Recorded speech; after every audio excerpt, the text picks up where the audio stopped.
Yo guys, and welcome. I'm going to do a Dark Souls Q&A. I went on Reddit and asked, commented on something, say, yo, give me some questions that I can answer. So, here are the questions. So, let's do it. Now, I'm going to do only Dark Souls, the trilogy. Bloodborne, I played that. I can't do, what's it called now? Can't do Sekiro because I've only fought 3 bosses in that. I didn't really enjoy it that much. It's a beautiful game, but I just didn't enjoy it. It's not bad. You know what I mean? I've not played Demon Souls, so let's do it. The first question was, which one's your favourite boss? So I'm going to do my favourite boss from each of those 4 games I've mentioned. And then I'll probably give my favourite boss out of them all. So, Dark Souls 1. It's hard to choose a boss in Dark Souls 1. I enjoyed most fights. Like Gwyn, enjoyed him. Artorius, he was good. Who's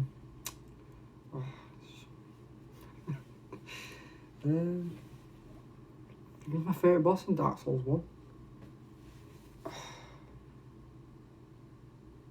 I'm going to go Ornstein and Smoke, just because I have a lot of good past with that.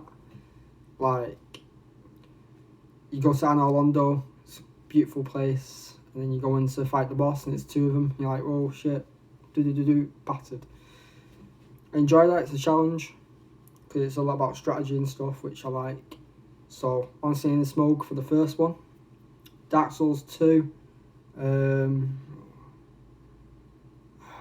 a lot of good ones in there. You got Sin, Slumber and Dragon. He's one of my good faves, but I'm going to have to give it to Alon.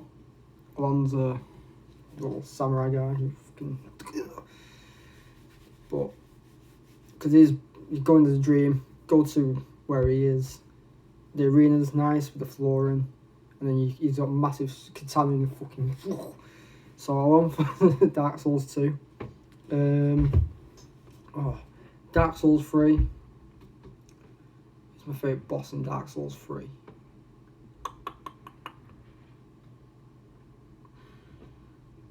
I'm going to say Medea, just because he's my favourite dragon. Medea, the Abyss man. Because you see him a few times, like he tries to attack you when you're in the little, is it the swamp area? And then on that little bridge, and then he's on the little cliff edge, and you have to knock him off, and he falls down, and you jump down into his boss room, and he's like, it's nice. So Medea for that one. Bloodborne. It's been ages since I played Bloodborne, because I've not had a PS4 in God knows how long. I need to think about the bosses now.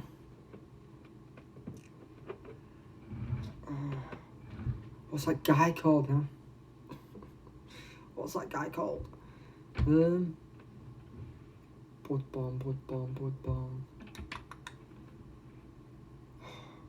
Shall I just go easy and say German? Was German any good? I know the arena's good, but I think he has a scythe. Yeah,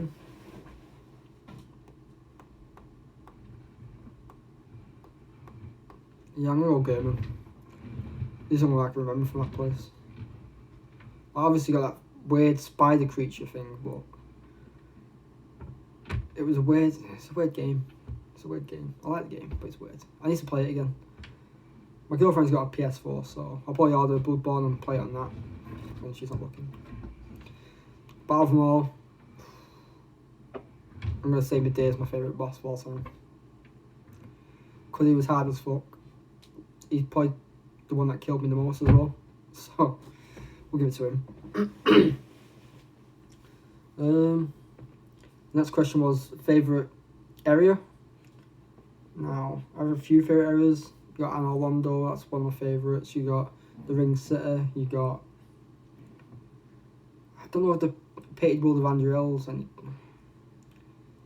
it's alright. It's a nice place. You got that massive bridge you just knocked down. But you got that fucking freed bitch. Hate her. But yeah, it's good.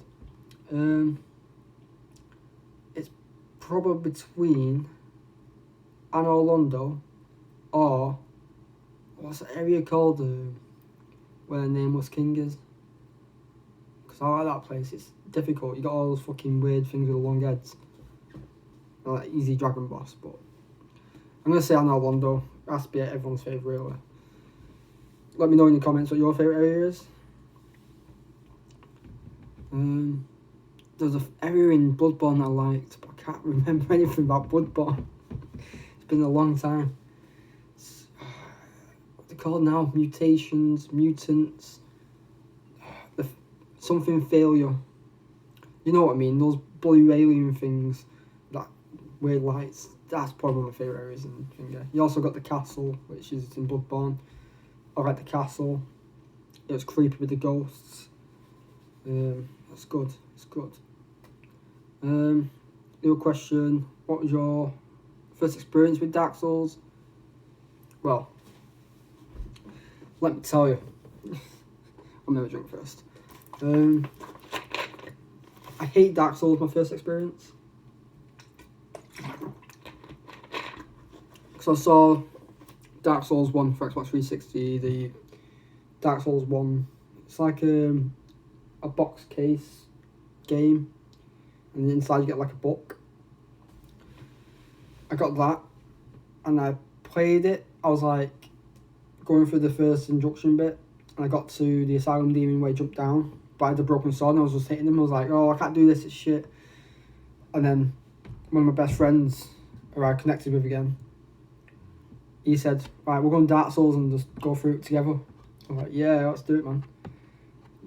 Honestly. And then he told me I had to go through the red door. So I run through the red door, it closes, I'm like, what? And I pick up a sword, I'm like, oh, for fuck's sake. I'd easily beat the demon then. Fucking hell. But yeah, that was good.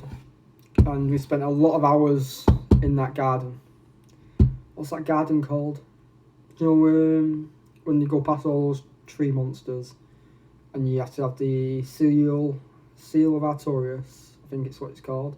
And it opens that stone door. You go down the steps, and it's got those hanging CPUs, what you call them. Fucking wankers. But that's where everyone invades and stuff. That forest, they invade you. And we used to put items on a cliff. And Dana would stand by he'd hide behind the tree with a massive great bow. And then I would just point at the treasure. The guy would go with the treasure, he'll get hit with a finger, he'll fall off the cliff. And we get loads of souls from that. We used to be a great duo. And then when Dark Souls 2 came out, but I think Dark Souls 2 already came out at this point. So I wasn't going to play it. And then Danny told me to get it. So let's go over the first Sin edition. And what we did was, it was when it was dying out. You know, like not many people were invading, not many people were putting sun signs down. I think I played it a bit later after its release.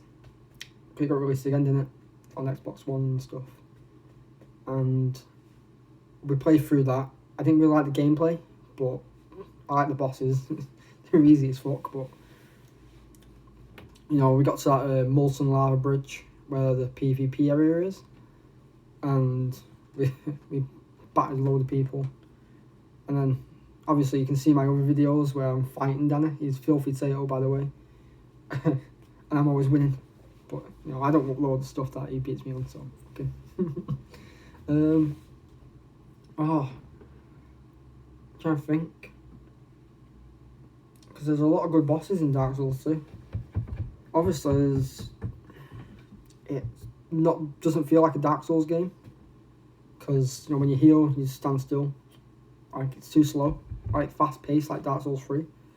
But Dark Souls 2 spent a lot of hours on Dark Souls 2. I think I got up to level 164, I think. But I can't build anything in Dark Souls 2 now because it just can't do anything on it. No one putting summon signs down. I think it's just a dead game now, which is sad because the armor's good. Just the weapons, they're good, but they're very broken. Like the Ivory King's sword, where it extends and you go, like, it's alright, but Must be better. What did we do now? I mean, Dark Souls 3 came out. What did we do now? We played through it together. Like, I told him about the Anno Londo's back. But it doesn't feel the same. Because it's not sunny, it's all moon and frosty. Because the flame's dying out, which is good storytelling. We beat the game. I think because we did the DLC for Aaron and Dell, where we took us ages to beat that fucking Freed, bitch. And then we did the ring setter. That's fucking difficult. Those ring knights. That's where Danny got his fucking ring knight swords from, the two big ones. He just loves using them. So we do fight clubs in what's it called now? After Pontiff Sullivan's room, where the fight clubs happen. But yeah, Dark Souls 3 is good. Bloodborne, we didn't really play Bloodborne much. Well, he didn't. I did. So I was like into it. He didn't find it that entertaining because he's more of a Dark Souls person. Where Bloodborne, it's different gameplay. You're a hunter. You're going. It's a darker storytelling, which I love. Which I can't wait. I miss it. I miss Bloodborne. I can't remember anything about it. Had such great characters on it as well. Because you used to ring the bell to summon people, didn't you? That's what I hope Elden Ring has, online gameplay. That's what attracts me. If I can have a PvP match and just battle someone with a massive sword, I'm happy. But it's only time can tell. George R.R. Martin's on it. So it's going to have some good storytelling in it. Hopefully the lore stays the same, where they don't tell you much and you have to figure out yourself. That'll be good. I'm looking forward to Elden Ring. Elden Ring's going to be sick. Oh. What's my favourite weapon? I've used pretty much the same weapon throughout every single game. Apart from Dark Souls 1. Dark Souls 1 I used the Black Knight Great Axe. Dark Souls 2 and 3 I used the Zweelander, because that's my favourite sword. I've been trying to use the Great Sword, but I don't know. A lot of people like using dual wields, but I'm not really good with dual wields because I'm shit. What sword do I like using? There's a new sword I like using. The Moonlight Great Sword, that's it. That's a good sword. Oh yeah, that's the fucking... Oh, that's the boss I fought in fucking Bloodborne now. Ludwig. Oh, well, I'm taking it back. Gerwin's not my favourite. You know what? There's no boss I like in Bloodborne. Orphan of Kos. The Orphan of Kos is great, where he gets his percentage and starts battering you. But yeah. That's what I would hope to do. A Bloodborne playthrough. I want to do a Bloodborne playthrough. It'd be great. I'd love it.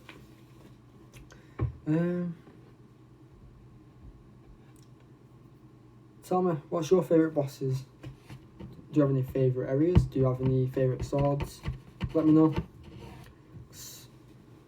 I wanted to start a fight club on Dark Souls 3. And I want you all to join. And we can have fucking smashing time. I do go on Dark Souls 3 occasionally and just... I invade someone's world. I stand at the steps, look at him, and I run away. I want them to chase me. So I can run them all the way up to the top. I'll jump off the edge because I've got that cat ring where I just take no fall damage. They'll take some fall damage and I'll just kill them.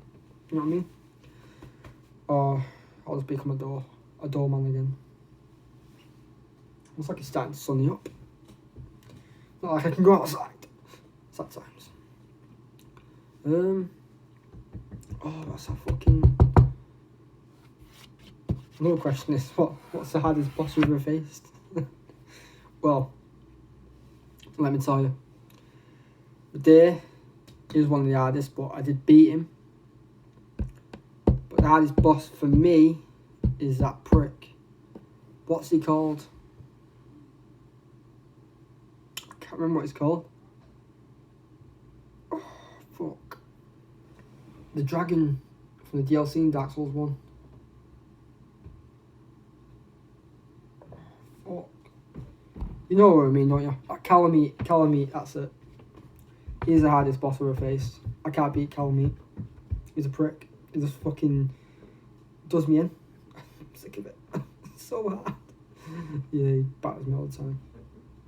It's the only boss I've not beat. I've beat Calmeet with Danny's help, but I can't beat him by myself. Beat every other boss by myself, but I just cannot beat Calmeet by myself. It's too hard. I need to figure out a strategy. I watched some speedrunners on it. They seem to like smash him up, but we'll see.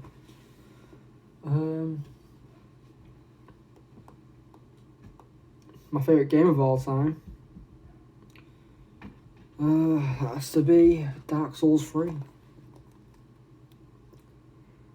Because Dark Souls 3 is my favourite Dark Souls. Because I like the fast pace, the game style of it. It's amazing. Because Dark Souls 1, that's no G. You got the rules are good. The best thing about Dark Souls 1 is when you put the, I think it's wood grain ring on, and you do the cartwheels. Like, that was OP. Because Danny never knew how to get that. And I just used to PvP him by doing flips around him. He's like, fuck off. So, that's some good game mechanics, but Dark Souls 2 is where it went downhill with the gameplay. It was too slow paced for me. Dark Souls 3 was fast paced, you had to dodge and everything. Oh, great, love it. Bloodborne, I can't really comment on Bloodborne at the moment because I've not played it for so long. Like, I played all the 3 Dark Souls recently, again, but Bloodborne I've not played in ages. I need to order it, but I'm waiting for a lockdown to be done so I can go to CEX and get it cheap. What's the Dark Souls? Yeah, I like how that came with it. But I have like fucking 3 copies of the original Dark Souls. Mad.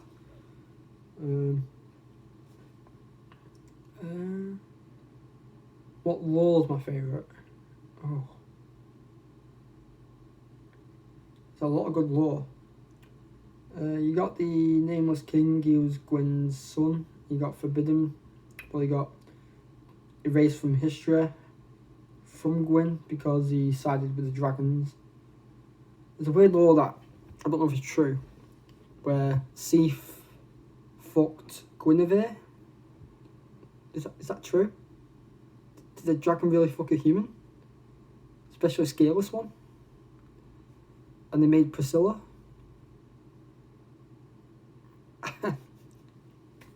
Or did Gwyn fuck a dragon? I don't know.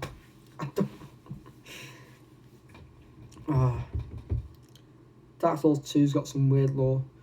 They got Lysandra. She's a bitch. Where she's trying to play. Can't remember what it's called. I don't know what she does. And then you got Dark Souls 3 has probably the best lore. Because you got the Lord of Cinders. Dark Souls 1. Lore doing Dark Souls 1. I'll probably say Artorius' lore is the best. You got Artorius, who was a knight of Gwyn. He got consumed by the abyss. He had his little friend with him, Sif. And then Sif grew old after we defeated him because he got corrupted by the abyss.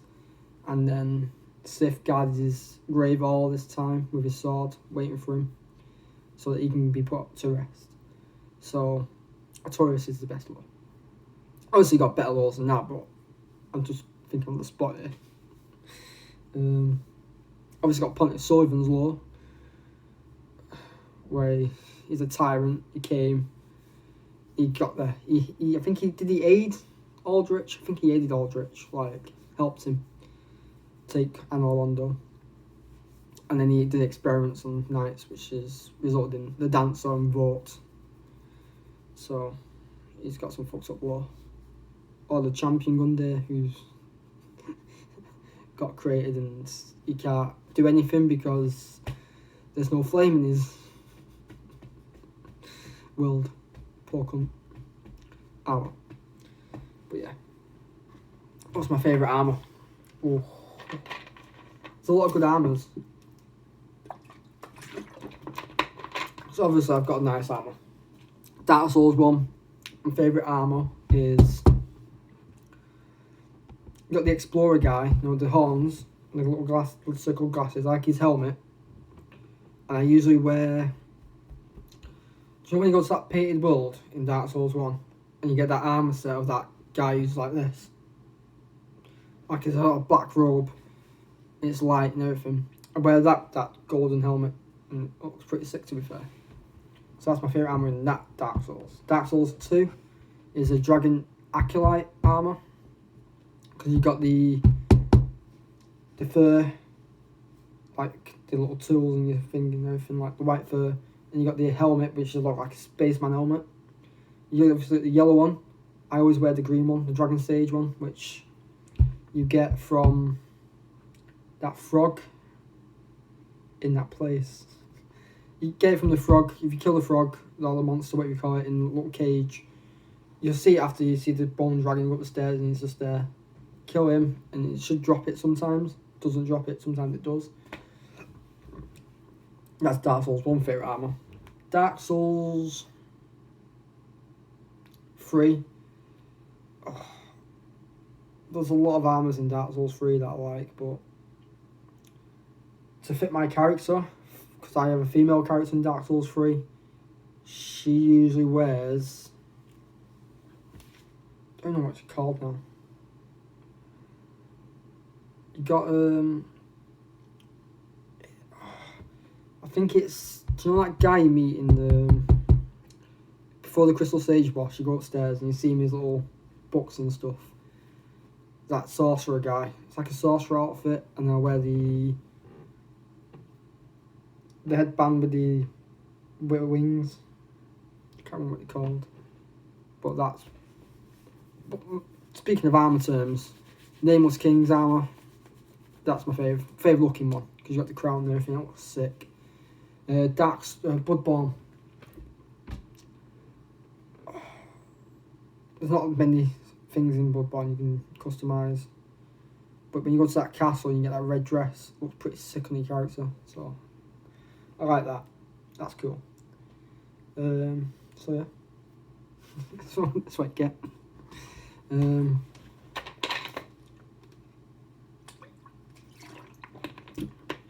So each week, guys, I'll be doing my Dark Souls podcast, where I'm talking about my Dark Souls memories and stuff. So I'll do that with you guys until I've run out of ideas. So thanks for watching. If you enjoyed, if you found it a bit informative, thank you. There's not much I can really elaborate on. I need to think of more ideas for this podcast to succeed. If you've got any questions for me that I didn't bring up in this video, ask me them and I'll answer them in the next video. So thanks for watching, guys, and I'll see you soon.